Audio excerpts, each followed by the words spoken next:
Whoa, hey, hello. Oh my gosh, welcome back.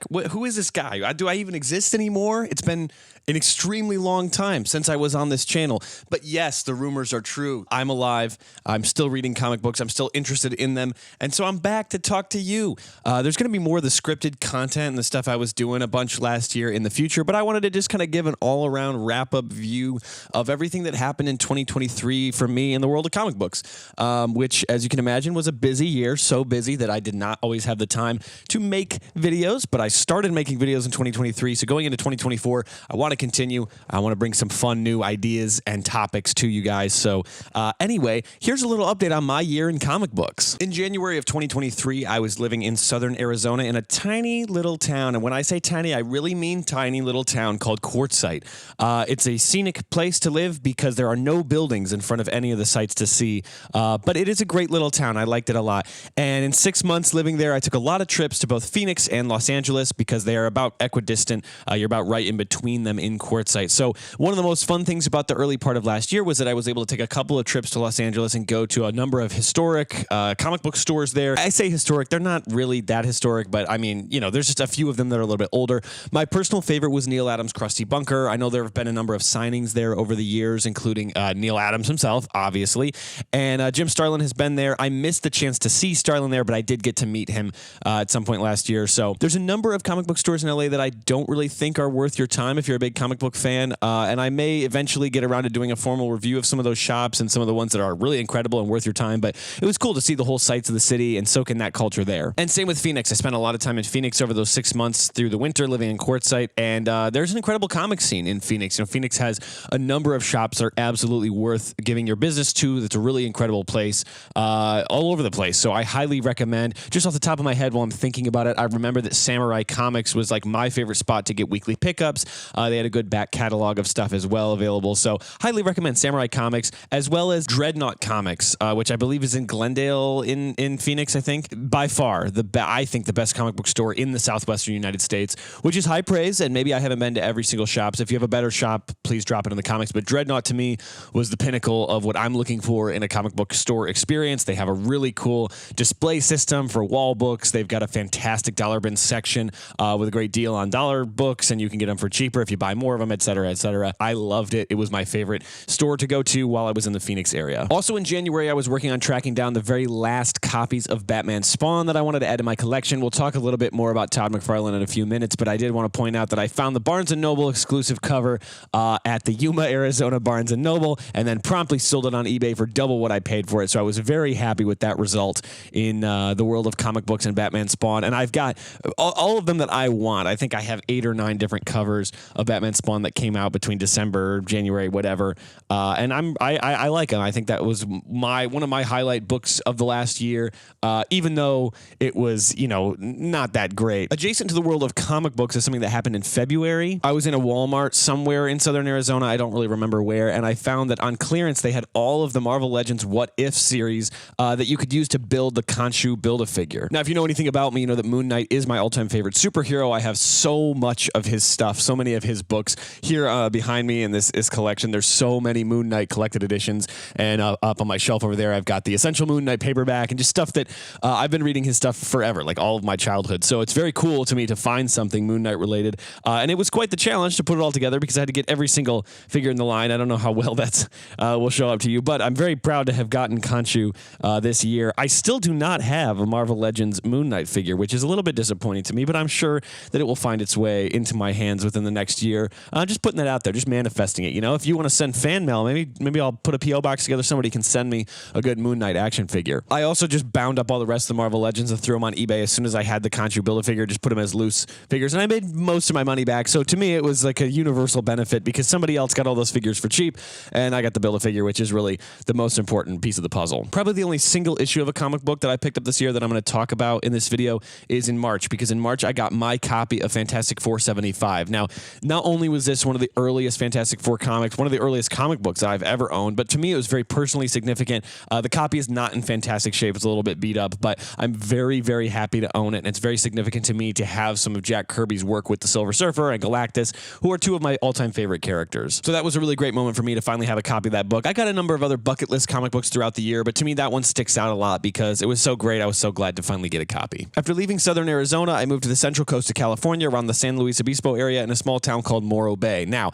Morro Bay doesn't really have anything in the way of comic books. They have some antique stores. They have some places you can look for, vintage clothing and things like that. And there was a couple books here and there that I picked up at little thrift markets and things. But in San Luis Obispo, we have one of my all-time favorite comic book stores I've ever been to, which is very cool because not everywhere that I've lived has had cool comic book stores. And I only lived in Central Coast, California for about a month, so I didn't have time to really, explore and soak it in for very long. And you'll find that's a theme. A lot of these places I live for a month and then move somewhere else. So I don't always have the time to go find every single piece of comic book history and lore and local, landscape. But I was able to find in San Luis Obispo one of my all-time favorite shops. That shop is called Captain Nemo. If you're in the San Luis Obispo area, I highly recommend it. They have a great selection of both comics and graphic novels, as well as board games, and a huge record store attached as well. Very cool environment. I had a lot of fun going there, and I went there for my weekly pickups as well as to dig through their older stuff and see if there was anything I was missing for my collection. Also in March, I went to my first ComicCon of the year, which was WonderCon in Los Angeles. I only went for one day because I both couldn't afford to pay the full price for an entire weekend, and also because I didn't really feel like I had that much stuff to buy. I just wanted to kind of soak it in, see what it was like for a weekend,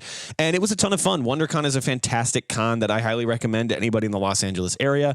I wouldn't necessarily say that it's worth traveling to based on my experience. I've been to some cons that I would have traveled to, and I've been to cons that I did travel to. I flew to go to the con for a specific creator or some reason like that, but I enjoyed WonderCon quite a bit. I thought it was a really cool convention in Los Angeles. It takes place at the Anaheim Convention Center, which is right by Disney and all that stuff, and I had a great time. I didn't even buy that much at WonderCon, surprisingly. I bought the little stack of comic books and just some single issues, and I think I bought a few trade paperbacks. I'm sure a couple of them are here on the wall, but at this point, throughout last year, I didn't keep as rigorous track of what I was buying at each shop and convention as I had in the past, so I'm not positive exactly what I bought, but I know that I got some good stuff, and I had a great time, so it was very fun. In April, I participated for the first time in what people call flipping or spec flipping of books in a real meaningful capacity. I had sold other books on eBay here and there in the past, but for the first time ever, I bought something specifically to sell it. I found in dollar bins a complete set of the first 20 issues of The Authority, which is a Wildstorm DC book that James Gunn has announced is going to be part of the new DCU.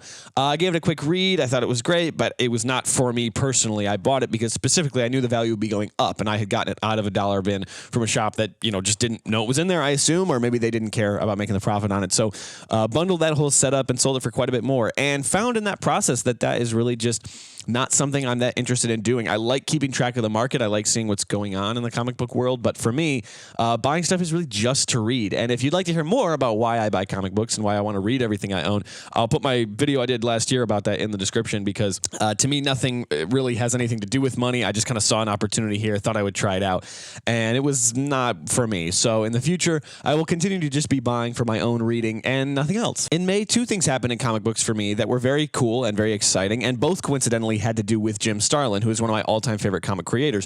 You know him from the Infinity Gauntlet and Infinity War and Silver Surfer and Adam Warlock and all these characters that he's worked on or created, and especially creating Thanos, who's his largest creation of all time. And if you're a longtime viewer of this channel, you know that in May I met Jim Starlin. I went to ComicCon Revolution in Ontario, California, and it was a very cool experience. I got the chance to shake his hand, talk to him a little bit. He signed my Hulk Thing crossover book, as well as a number of other comics that I had brought that he had created. We talked a little bit about Ron Lim, who's one of my favorite creators who I had met previously at WonderCon in Los Angeles. All around, it was a great time meeting him. And then in that same month, I bought my first ever graded comic book, which I actually have not gone on to buy that many more. I think I probably have less than a dozen total. I only buy them if they're extremely cheap, and if I really, really like the book, I'm not interested in buying them for any sort of financial return or value. But I got Warlock and the Infinity Watch #1, which was funny to me because had I bought a raw copy and then had him sign it, I could have then slabbed that and whatever, but too much hassle. For me, it was way cooler to have that graded book and then now have a number of books signed by Jim Starlin as well. So very happy with that. Got a chance to meet Starlin, got a chance to meet a few creators that I really liked at that con, and yeah, all around, ComicCon Revolution was probably my best con experience, other than one that we're going to talk about later. It was my favorite con experience of the year. I had a great time. It's the perfect size. They fit the venue really nicely. It's not too gigantic. It's not suffocating. I was there for 3 days, and I felt like after 2.5 days, I had really soaked it in, and then I got time to just kind of wander and then hang out at the hotel and then fly back. So At that point, I was living in Seattle, outside Seattle, so I flew back to California to go to the con, and then I flew back up to Seattle afterwards. And other than the fact that the Seattle airport is maybe the worst in the country, it was all around a really fantastic experience. This time of year was actually when I started this YouTube channel. I've had a number of YouTube channels over the years, and I've talked about different topics in different places, but for me, comic books have always been a thread that runs through my life. It's always been something I'm interested in, and I'm at a point with my collecting where I'm not doing a ton of new buying. I'm buying stuff here and there, but I'm really reading through everything that I have, soaking it in, enjoying it, displaying it all, putting it up. It's something that I'm actively interested in talking about. You know, it's an interest of mine, a passion, and a hobby, and so it was really cool to start this channel and to see some really positive engagement and growth. I was very happy to see these videos do well and to see a lot of really, really engaged comments, and it means a lot to me if you've ever left a kind comment on one of my videos. I really appreciate that, and I hope you know that even though I've been gone and I haven't made a video in a very long time, it has been very nice to be able to read back through those and to see people's thoughts on what I make and what I talk about and my opinions. So I look forward to doing more of that as time goes on here. While living outside Seattle, I got a chance to go to the world's oldest comic book store. It's in Pike Place Market near downtown Seattle, and here's the thing, guys, super overrated. I mean, you can go to get the experience, you can go to see it, to say you've been there, that's why I've been. But as comic book stores go, and I should know, I've been to dozens all across the country, it was a super disappointing experience, which I was really sad by, because I felt like with the legacy they have the opportunity to be a forerunner in the comic book world. They're in a high foot traffic area. They're in a place where people will travel to go to something like this. It's historic. It's cool. And other than if there were a situation where it closed, they're not going to lose that title. You know, they have this title as the world's oldest comic book store. There's no way for somebody to beat them unless they close down. So I don't see why they don't capitalize on it more. They have a lot of movie memorabilia there, which is cool. But to me, it just seems like they're missing a chance to do a lot with the space. So cool to visit, cool to see it, but then, you know, just not a great experience as a comic book fan. Two very cool Spider-Man related things happened to me in the world of comic books in June of 2023. The first one, kind of inconsequential, but for me, a huge deal. I completed buying the first 30 issues of Spider-Man 2099, including the first annual. For me, this was a significant event, not only because as a kid, I only ever had the first issue, never had access to read any of the rest of those stories, but secondly, because it was such a hard-fought battle to find issue number 25. I had looked for this issue in probably every comic book store I had gone to for the past year. It took me so long to find. I felt like I was losing my mind. And then at Ontario ComicCon, at the ComicCon Revolution, where I met Jim Starlin, I found it in a box. And so I finally logged into my collection a couple weeks later in June, so I'm just lumping in it with the June stuff here. And it was very significant to me to find all of those, as well as the annual. I have the first annual from that series. And so very cool to have the first 30 issues of that. I know there's an omnibus and other ways to read the story, but for me, getting the single issues was significant. I had always wanted to read them in that format. It was very exciting to finally accomplish that. The second thing that happened was completely surprising to me. The 13th of June was a huge day for me. So as I've talked about on this channel probably a few times before, and if you've ever talked to me in person about comic books, which if you're watching this, you probably haven't, but my all-time favorite creator is Todd McFarlane. To me, there is nobody else that has had that kind of sway and influence over my reading habits, my personal taste, like he has. I love Spawn. He's right up here on my desk. I've got a number of his titles displayed all over this apartment here. I really like his Batman 423 cover. I like all of his Spider-Man work. Just anything Todd touches, to me, there's something about it I really like. Obviously, Batman Spawn was one of my big books in 2022. I really enjoyed that artwork there, and I know he didn't draw the interior, but anything, you know, he was involved in it, and that was big for me. He even did one of my favorite Quasar covers. I have an almost complete run of Quasar, and he did issue 14, which is a great cover. But on the 13th of June of 2023, 3 comic book things happened to me on the same day, which was very exciting. The Todd McFarlane one was that I was in his Discord community. I'm a member of that community, and he uses it to sell NFTs and other stuff like that, little Spawn community updates and whatever. And I don't usually pay too much attention to it. It's nice to kind of touch base with what's going on in his fan community, but I'm not, you know, actively participating all the time. But then I saw that he was doing a Q&A that evening, and so I just decided to take the risk, jump on the call, see if there was any chance that I would get a opportunity to talk to Todd.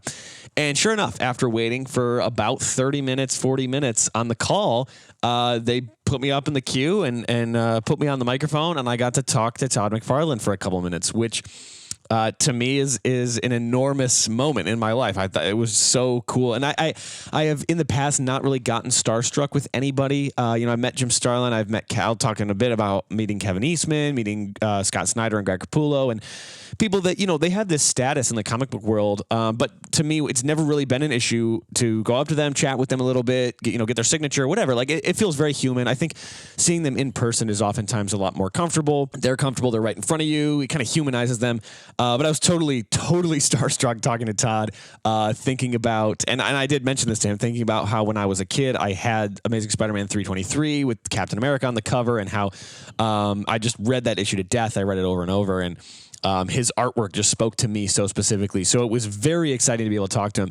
And the question that I asked him was something that I had been curious about for a long time, and I was really glad I got the chance to chat with him about, which was, of all the covers he's done over the years, he likes to homage other covers. He likes to take somebody's cover and put Spawn into it, or put Spider-Man into it, do another version of it. What is the cover he has created that he likes the most? And so what I was anticipating in this was, it's Spider-Man 300 or 301, right? It's that very iconic Todd McFarlane Spider-Man. Or maybe he would say it was Spider-Man 1, his first issue of his solo Spider-Man series, or maybe Spawn 1. Like, what's the cover that's the most iconic? I was really surprised when he said Amazing Spider-Man 314. He said that was his favorite, and it was from the Amazing Spider-Man run, and it's Spider-Man getting kicked out of the shop on Christmas, and it's a busy cover. It's not iconic. I don't think it's one of the ones that people point to as the most memorable from his Amazing Spider-Man run. I think that there are certainly other covers in that run that people point to as like the ultimate example of his work at that time. So I was very surprised to hear that, but I really liked it a lot. And then we kind of chatted for a second here, and he said something about, liking when people homage Spider-Man 300 or 301, and how it's been cool to see that grow, and same with Spider-Man 1. So he's kind of aware that his style obviously has been copied a number of times, and people use those poses and things, but it was cool to hear his personal favorite, especially from that Amazing Spider-Man run, which I loved so much as a kid. So that was a huge moment for me. It was really cool to talk to Todd, and I do hope that I get a chance to meet him in person sometime in the future and just thank him for his work and everything. But if I don't ever get that chance, I'm more than happy to have had that conversation over a Discord call with him, and to get to ask him a question that I, as a fan, had been wondering for a long time. The other two things that happened on the 13th of June, 2023, was that this YouTube channel crossed 100 subscribers. It's well above that now. It's like 3 times that, which is very cool. At the time watching this video, I think it hasn't crossed 400 yet, but very, very exciting to have 300 plus subscribers. And that day I crossed 100, which was the most any YouTube channel I've ever created has ever had. So that was a big moment for me, and that's still the case here on this channel. So that was very exciting to get that. And then also a pre-order arrived. I had shipped it to Michigan. I was living outside Seattle at the time, but I shipped it to Michigan for safekeeping to stay with my parents before I made it back to town. And that was my Alex Ross Timeless Galactus signed slab. So I pre-ordered this from Alex Ross' website. I knew there was no chance I was going to meet Alex Ross at a convention or anything like that. He doesn't really do those kind of appearances. I hope one day to be able to meet him, but assuming that's never going to happen, I decided to go ahead and just buy a signature on a book. And if there's anything I'm ever going to buy, it's going to be Galactus themed. It's going to be a signed slab like this. It was very expensive. I think it's the most I've ever spent on a single issue, other than one that I'll talk about in a minute here, which is in frame in this video right now. So it was very exciting to get to buy that and for that to arrive safely. It took 3 or 4 months for the pre-order to arrive, for everything to ship, and then it showed up. So was really, really happy to get a copy of that. And it's one of my prized possessions, and all of my Galactus memorabilia that's hung about here, I've got it within eye line at all times. So very happy with that. Also in June, I started reading what became my favorite comic book of 2023. Now, it's not something that came out in 2023 at all, but my favorite thing that I read in 2023, which is The Walking Dead. Robert Kirkman is arguably the greatest modern writer in comics in terms of scale, right? He wrote The Walking Dead, he wrote Invincible, he's written a number of other things, and I had finally moved my way all the way through Invincible. I'd read Saga, I'd read a bunch of other big stories that I had wanted to read over the years, and I decided that it was time to make the jump and go ahead and read The Walking Dead. And I was apprehensive about it. I knew that the storyline could be a little intense. I'd never seen the show. I don't really have interest in watching the show, but I knew the time had come. I needed to make the jump. So I went ahead and picked up the first omnibus from Facebook Marketplace for like $10 from somebody. It's a beat up copy. I love it. And jumped in. And I mean, if you've read it, you understand. It's no understatement to say that it's one of the most gutting, beautiful pieces of literature ever written, I think, personally, for me. I think it stands up there with any novel or story ever told in any medium. It's difficult to communicate how such cohesion can happen over the course of such a long story without really getting lost there in the different story threads. I would like to do a formal video talking about The Walking Dead in the future, but the thought that I always come back to when I think about it is it does happen with Invincible, I think, which is kind of sad, but oftentimes these stories that go for so long that, you know, you're reading these big compendiums, you end up getting into the story loop where you kind of can anticipate what's going to happen because some inciting incident happens, the characters respond accordingly, and then it resolves, and then we're back at a status quo, and then the next thing happens. And that's the, you know, of course, that's the problem with all Marvel and DC books, and it's not always a problem, right? Sometimes you want that soap opera feel to your storylines, but for The Walking Dead, I was consistently every issue, you know, every compendium as I would start, I was impressed by the way that the story progressed forward. People died, things changed, and the characters were different. So now whatever happened, even if we returned to something that resembled a status quo, it would not resolve. You know, it would continue forward. There would be no point where we could say, oh, we're just going to do the same thing again. They're just acting exactly the same. No, things were different, and they continue to be different throughout the story. So that was really exciting. And, of course, the end is shocking and upsetting and thrilling and just everything you could want out of a great comic book. So loved The Walking Dead. That was my favorite thing that I read this year. Finally, in June, the last thing in June, and then we're going to skip a couple months, I think, I had a brief love affair with Marvel Snap. If you don't know what Marvel Snap is, it's an online competitive card game. I am a sucker for games like this. I used to play Magic the Gathering back in the day. It's been a number of years since I played that, but Marvel Snap just hooked me. You know, it got me in. It got in that feedback loop with these mobile games, and I was playing like a couple hours a day at one point, and it was kind of a disaster, but really, really enjoyed the game. I ended up kind of drifting away as both the game meta and my personal taste and my time shifted away from that, and I got busy with other things. But yeah, I did play that game for a while, and I don't know, got competent, competitive, kind of knew what I was doing, and yeah, I don't know, it's a fun game. Right at the very end of July, I was back in Michigan, which is my home states where my family and a lot of my friends live,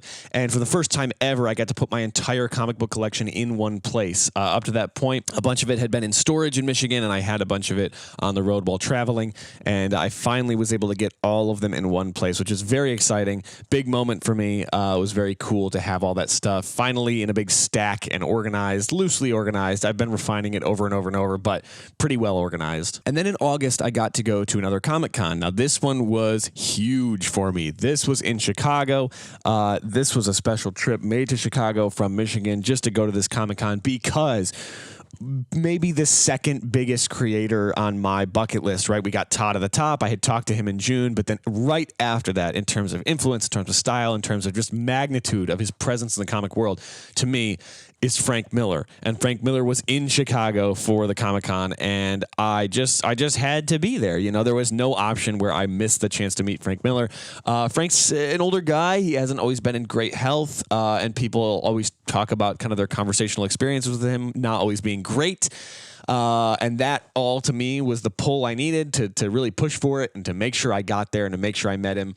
And yeah, made the special trip to Chicago, went for the day, got in line as soon as the doors opened, and got the chance to meet Frank Miller and get some signatures on some books. So to me, that was maybe the peak of the year. I mean, Frank Miller, it's Frank Miller. It's Frank Miller. Like, if you're a Batman fan, if you're a Sin City fan, if you're, I mean, anything, right? If you're a fan of all of his big work that has just been so influential, has reinvented the genre a number of times over, then you get it. Frank Miller is Frank Miller, right? To me, there's few titans that are still alive that are at that level like he is. And I'm not saying that, you know, Frank Miller is Jack Kirby or is Steve Ditko or whatever. Like, I think there is certainly a tier differentiation, but we pedestal people after they die. And I think one day when Frank passes, he will be recognized for really just the giant in the industry that he is. Not good at directing movies, doesn't know how to direct a movie, but neither do I. So I can't really hate him for that. So it was incredible to meet Frank. And we chatted for a minute. I was wearing my Mobius Silver Surfer 1 shirt, And for as much as I had heard people say that he was grouchy and not fun to talk to, we had a great little conversation. He complimented my shirt. And then I went over, and this is a true story. This is an insane story. So I meet Frank Miller. I've waited in line for 45, 50 minutes. I get up there. He says, "Hey, I like your shirt. Mobius is a great artist." I said, "Yeah, no, I agree." And we chat for a minute about Mobius, about the Silver Surfer. I take a second. This might be corny, but I just said, "Hey, thank you for your work and your stories. They've meant a lot to me personally, and I know that's the case for a lot of people, but I just want to say thank you for writing those." And we had this little heartfelt moment. He was like, "Oh, I really appreciate that, and I'm glad to hear it." And then I moved on. So right across from him, like one aisle down in the con, is Klaus Janson, which, if you know Frank's work, Klaus is the inker who brings what I think is the final piece of the puzzle to the Frank Miller style, right? When you see Klaus ink Frank Miller's work, there's something about it that makes it pop. He adds these really bold strokes. He's really he's got it locked in. They are such a dynamic duo, and a lot of Frank's best work was inked by Klaus. And I had a book that I wanted Klaus to sign as well. It was Dark Knight 3, Master Race. I had Frank sign it, and I wanted Klaus Janson to sign it as well. So I took that over there to get signed by him, and I'm standing there, and Klaus was talking to somebody else. I talked to his, I think his wife was there maybe, or somebody was helping do the transactions and everything. And I pay for the signature, and then it comes to my turn, and Klaus is sitting there, and I said, "Hey, how you doing?" He's good. I said, just had Frank sign this. I'd be really honored if you would sign it as well. I really like your work. I think your inking adds a lot to what Frank does. He goes, "Oh, thank you so much." And he looks right up at me, kind of in the eyes, and he goes, "You know what? You look like young Frank Miller." In the context of this, I'm meeting Klaus Janson, somebody who has a huge history, a huge influence in the comic world, and he's telling me that I look like someone I consider, maybe the greatest Batman artist writer of all time, right? Like, come on. And he goes, "No, seriously. Because I jokingly kind of wave it off, like, whatever, that's funny. He goes, "No, seriously, I want you to go Google it when you leave. Google young Frank Miller. You look like him." And I was like, well, I guess I have to look this up, because Klaus and Frank have worked together for a very long time. So if anyone's going to know what young Frank looked like, it's going to be Klaus, this guy. So I say thank you. I get the signature. I walk away. I Google it. This is the picture that I see. And I'm like, oh my God, I think I actually do look like young Frank Miller. So that was an insane story, and something that I didn't anticipate at all. And I thought about trying to make my way back to Frank's table and tell him that Klaus had said that, but I don't know that it would have come across. I think it would have been a little weird to say, "Hey, I look like you when you were young." But yeah, that was shocking. That was a very, very weird thing to experience, that Frank Miller's closest collaborator was like, "Hey, you look just like him." So that was shocking, but that was all around a fantastic experience. I highly recommend the con in Chicago. Just had a great time, and got to meet Frank Miller, which is one of the highlights of my year. Also at that ComicCon in Chicago, I bought the most expensive, or second most expensive, I forget, book that I've ever bought, and that, of course, is my copy of Secret Wars number 8. I'm going to take it off the wall here to show you. I've got it in this little self-assembled slab thing here, because it's a raw copy. It's in a Mylar bag, and I bought one of these slabs to put it in. This is it. To me, this is the ultimate bucket list book. I can't think of another book that has the level of personal attachment to me, as well as the level of cultural significance, right? Like, you can debate whether or not Venom's first appearance is in 298, 299, 300 in Amazing Spider-Man. You can debate whether, his first cover appearance is worth it, or whether you're buying the issue where the symbiote first comes off of Spider-Man and it's kind of revealed that it's an alien. Whatever. To me, it doesn't matter. This is the book. I will be more than happy to never have a 298, 299, 300, whatever, any of those, to have this Secret Wars number 8. I've had almost all the other issues in the Secret Wars series for many years. But this one, to me, was obviously this is it. This is the one that people chased for a long time. I had been keeping an eye on the price for a long time. I was able to get a great deal on it by kind of talking a guy down a little bit. And it's in good shape. It's not like a pristine copy. But again, if you know me, this is something to hold on to read, maybe to pass down to my kids one day. It's kind of an investment in the sense that, like, if really nothing changes about this book, it will still always be valuable, because they're never not going to use Venom. They're never not going to use Spider-Man. And then Secret Wars may happen in the movies in the future. Right now, as I'm recording this video, that's apparently the plan, but everything's completely in flux. So who knows what films actually get released. But to me, this is just a rock solid, like, it's a rock solid book. I don't see a world where I get rid of this because it's so significant to me and it's so great to own. And that's why I've got it hanging on my wall. It's one of few books. It's the only book that's right here at my desk that's hanging on the wall. But it's just fantastic to own a copy of Secret Wars #8 and to now own all but one issue of the original Secret Wars run. So very, very cool. Very, very happy to have that. It's one of my prized possessions in the comic book world now. Now, my year was a little bit odd from September, October onward. And so there's not really anything that happened in the world of comics for me in November and December, so we're just going to axe the end of the year there. But two things happened in October that are absolutely worth talking about, and this will kind of wrap up my story for the year here. The first is just a funny story. I lived in New York City for 2 months, September and October of last year, and the first day that I was moving into the apartment there, a guy across the street was unloading long boxes of comic books into a van out of a storage garage. And I just kind of stood there and watched him for a second. I was trying to figure out if it was comic books. And I'm like, there's no way that the place I'm moving into, across the street, a guy has a garage full of comic books, right? And he sees me and he looks over and I'm wearing that same Mobius Silver Surfer t-shirt. And he looks over and he goes, "Hey, do you like comics?" I'm like, "Yeah, I do." He goes, "All right, well, here's the deal. I'm putting these in here. I'm taking them to a show we're doing in a couple weeks. Here's the flyer." He gives me the flyer. He says, "It's like 2 blocks from here. Come hang out in a week or two," or whatever. And just like that, spontaneously, I end up at this very small, kind of invite-only Brooklyn comic book show, and it's called Queens Comic Party. They do them in Queens and in Brooklyn as well, and just a fantastic environment. The guys are super cool. There's a bunch of local vendors, and it's kind of a recurring crowd of the same people, but everybody buys and sells from everybody, and it's just very, very cool. And I was really excited to, by pure chance, by purely living across the street from that guy's garage, get the chance to meet these people. The second event that happened in October was a giant thing. This was the ComicCon. This was the last ComicCon I went to last year, and one that really there's just nothing like it on the planet. I mean, WonderCon was big in Los Angeles, and I know San Diego Comic-Con is gigantic as well, but if you're a comic book fan, purely a comic book fan, I think the true mecca, the true one that you have to make it to is the one that happens in October, which is New York City Comic-Con.